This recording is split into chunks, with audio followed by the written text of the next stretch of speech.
Ya, baik. Bismillahirrahmanirrahim. Assalamualaikum warahmatullahi wabarakatuh. Nah, baik teman-teman PIO sekalian, kita akan belajar tentang tool-tool di Inkscape ya.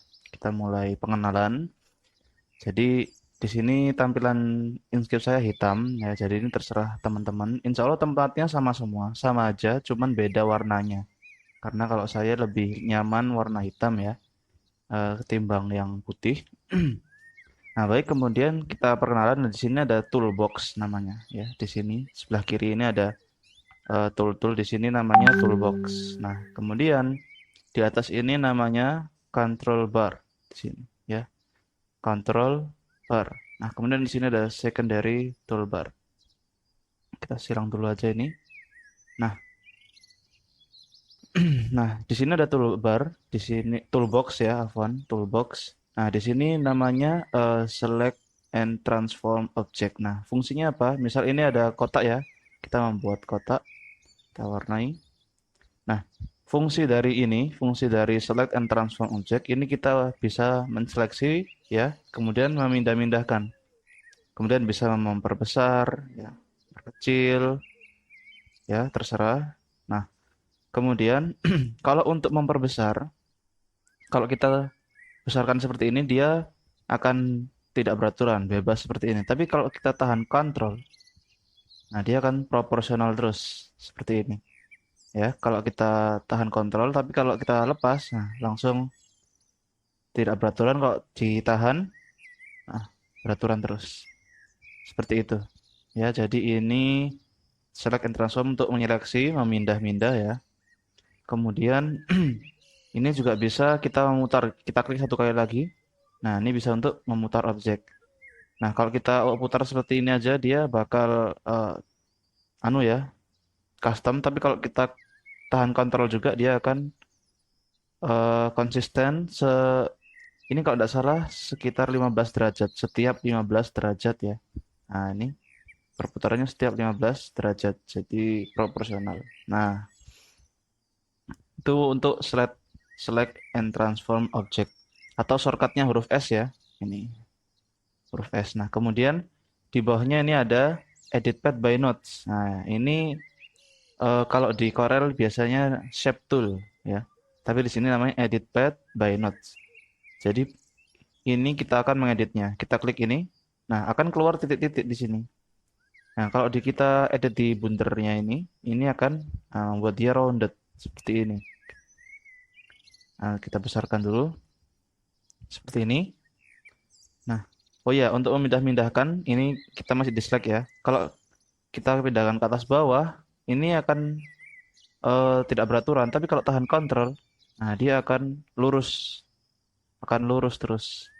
Ya, kanan kiri juga sama. Ini akan lurus terus. Tapi kalau dilepas kontrolnya, nah akan seperti ini.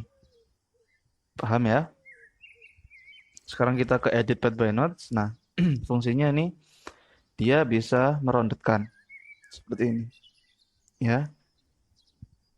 Atau kita ini kan bangunan objek ya, kita rubah dia ke path, object to path ini, convert object to path. Nah, kalau path bedanya dia untuk di custom edit path by nodes-nya itu bisa tidak beraturan. Nah, seperti ini.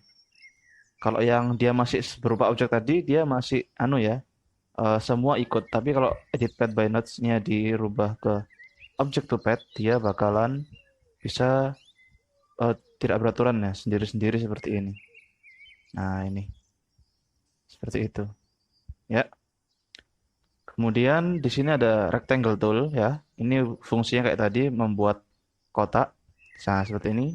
Nah, ya kan. Tapi kalau misalnya kita ingin membuat persegi yang proporsional, kita tinggal tahan kontrol seperti biasa. Nah, nah ini tahan kontrol ya.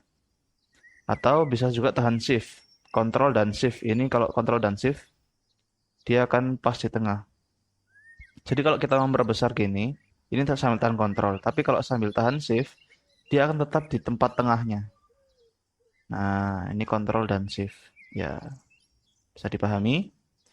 Baik. Nah, kemudian setelah rectangle tool, kita ke ini, create circle. Nah, ini kalau tadi rectangle, persegi atau kotak, ini kita membuat lingkaran. Nah, seperti ini. Juga sama kalau misalnya untuk proporsional, kita sambil tahan, kontrol lagi. Nah ini, ya bulat yang sempurna seperti ini. Kita lepas, kemudian kembali ke select and transform object. Intinya kalau kita setelah mengklik ya semua, misalnya pakai tool yang ini, kita kembali ke mode normalnya itu pakai yang tool ini, select and transform object. Nah, seperti itu teman-teman. Kemudian di sini ada create stars and polygon. Nah, di sini bisa kita buat bintang ya. Nah, di sini di control bar-nya bisa kita edit, mau cornernya kita tambah ya. Jadi intinya control bar ini settingan dari setiap tool di sini di toolbox. Jadi di setiap toolbox ini memiliki control bar masing-masing. Nah, ini kalau select and transform, ini edit path by nodes, ini rectangle, ya ini circle, ini polygon dan stars. Jadi ini bisa kita tambahkan, bisa kita kurangi, bisa kita tambahi. Nah, itu ya. Atau kita mau membuat bintang, ini bisa membuat hexagon juga. Nah, ini hexagon ya kan. Kemudian kita bisa membuat bintang. Ya. Kemudian saya terangkan yang sering digunakan dulu ya karena keterbatasan waktu. Kemudian di sini ada Bezier. Nah, Bezier ini ibarat pensil atau ibarat tangan si desainer di Inkscape ini. Jadi kita menggambar sesuatu itu menggunakan Bezier. Nah, kita klik, klik, klik. Nah, harus sampai di kotak ini lagi, sampai berwarna merah. Kita klik. Nah, dia akan menjadi, oh ini garisnya kurang terlihat, saya tebalkan dulu.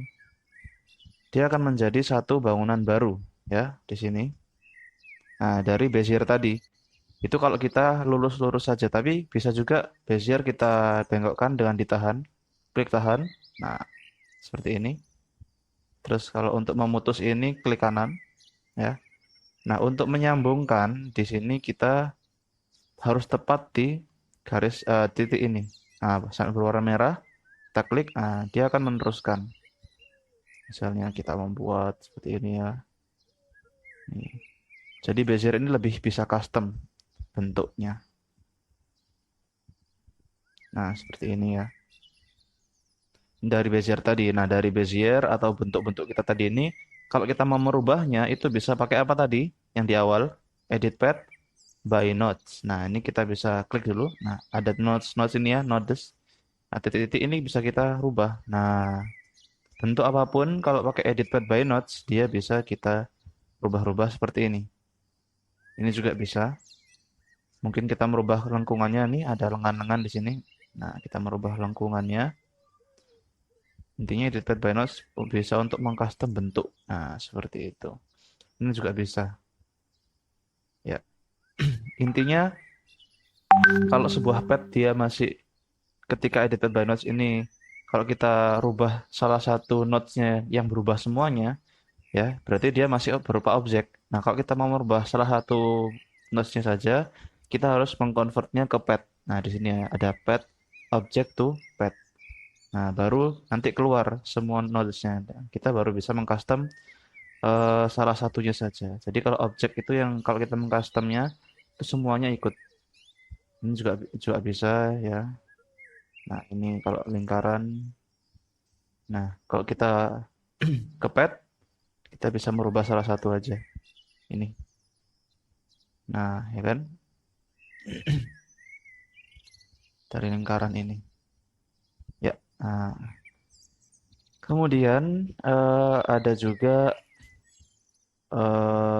freehand ini juga hampir sama. Kemudian teks. Nah, text tool ini kita untuk mengetik, memberi tipografi. Kita klik satu kali, kemudian kita bisa ketik di sini. Ya, kita besarkan aja. Menggunakan ini ya, select and transform. Besarkan dengan kontrol tentunya. Kalau tidak dengan kontrol, dia akan seperti ini. Nah, ini akan masuk ke pembahasan yang teknik tipografi yang pernah kita bahas di modul ya kemarin atau tadi. Ah, kalau misalnya terlalu molor ke atas atau molor ke samping seperti ini bakal tidak enak di mata. Jadi kita waktu membesarnya atau mengecilkannya harus dengan kontrol. Jadi agar dia proporsional seperti ini. Nah, itu untuk text tool. Nah, di controller-nya dia juga banyak.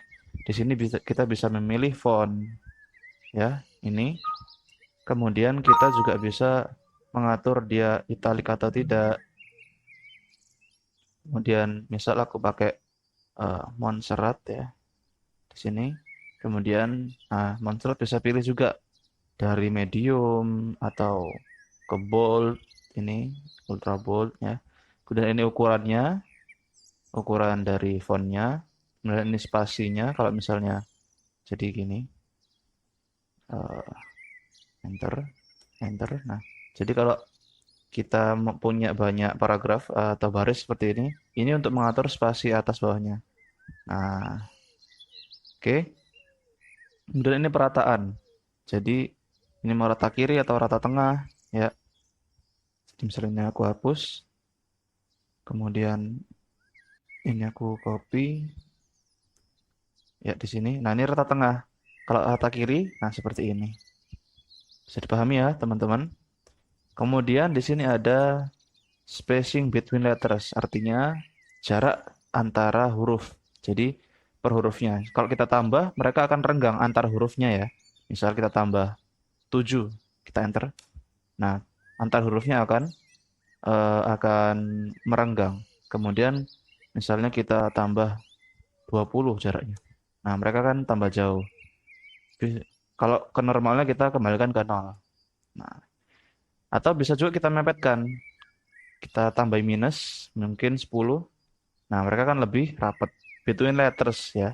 Kemudian ini between words. Nah, ini jarak antar kata ya. Kalau sama juga kalau kita tambah misalnya 20, mereka akan merenggang tapi antar kata ya. Kalau kita minus, misalnya minus 10, akan semakin mepet. Kalau normalnya di 0. Nah, seperti itu ya. Nah, ini kita percepat karena keterbatasan waktu. Kita membahas yang penting-penting dulu. Kemudian ini ada gradients. Nah, misalnya aku membuat sebuah kotak di sini. Kotak misalnya aku warnai merah di sini. Nah, kemudian ini gradient tool. Jadi aku membuat gradient. Di sini ada modenya ya di control bar-nya. Ini kalau gradient yang kanan kiri, yang apa namanya? Kita klik dulu objeknya, kemudian kita seret gradientnya. Kita diulangi, klik, kemudian kita seret. Nah, gini. Terserah ini gradiennya mau ke atas, mau ke bawah, gitu ya. Misal kita mau mewarnai gradien di atas, kita klik yang ini. Nah, kita warnai kuning misal, atau apapun ya biru. Nah, kalau kita mau ingin merubah yang di sini, tinggal kita klik yang di sini, baru kita, nah ini ganti warnanya. Ini untuk gradien. Bisa juga yang modenya seperti ini. Jadi modenya akan berubah. Nah, dari tengah ke samping. Nah, ini bisa teman-teman eksplor ya. Jadi memang seorang mentor ini hanya bisa menuntun di awal ya. Untuk selebihnya itu seorang murid itu bisa sukses atau tidak itu dari dirinya sendiri. Jadi teman-teman harus juga punya inisiatif dan semangat ya mau belajar. Jadi saya di sini hanya membantu memahamkan teman-teman di awal kemudian agar bisa teman-teman itu ibarat saya ngasih kuncinya lah. Kemudian dari kunci itu teman-teman membuka pintu-pintu ilmu yang lain. Nah, seperti itu ya. Kemudian di sini ada dropper atau pick color. Nah, caranya ini misal aku kasih di sini ya. Nah, misal aku ingin mewarnai warna ini persis dengan warna ini. Ini misal aku bikin banyak. Oh ya, caranya untuk menduplikasi objek atau bangunan ini kita klik, kemudian Ctrl D. Nah, dia otomatis terduplikat. Bisa kita warna ini, duplicate, biru. Nah, aku ingin mewarnai bangunan ini ya dengan warna-warna ini. Misal aku ingin mewarnai dengan warna yang persis dengan ini. Kita ke ini, pick color, kita klik ini. Nah, dia akan berubah sama dengan bangunan yang kita klik tadi. Nah, ini masih select ya. Kita klik dulu di sini, klik. Nah, klik ini, kemudian pick color, kita klik ini. Nah, akan sama dengan warna yang kita klik dengan pick color ya. Kemudian ini biru. Nah, atau sama dengan ini juga bisa. Ya, kita klik. Nah, seperti itu. Jadi ini untuk mengambil warna. Kemudian fill bounded area ini eh, kalau di Corel sama seperti Smart Fill Tool ya. Jadi misal kita ada bangunan seperti ini. Eh, misal kita lima. Untuk tool yang ada di sini nanti kita bahas di pertemuan berikutnya. Nah, ini misal aku membuat eh, di sini, di sini. Bisa. Nah,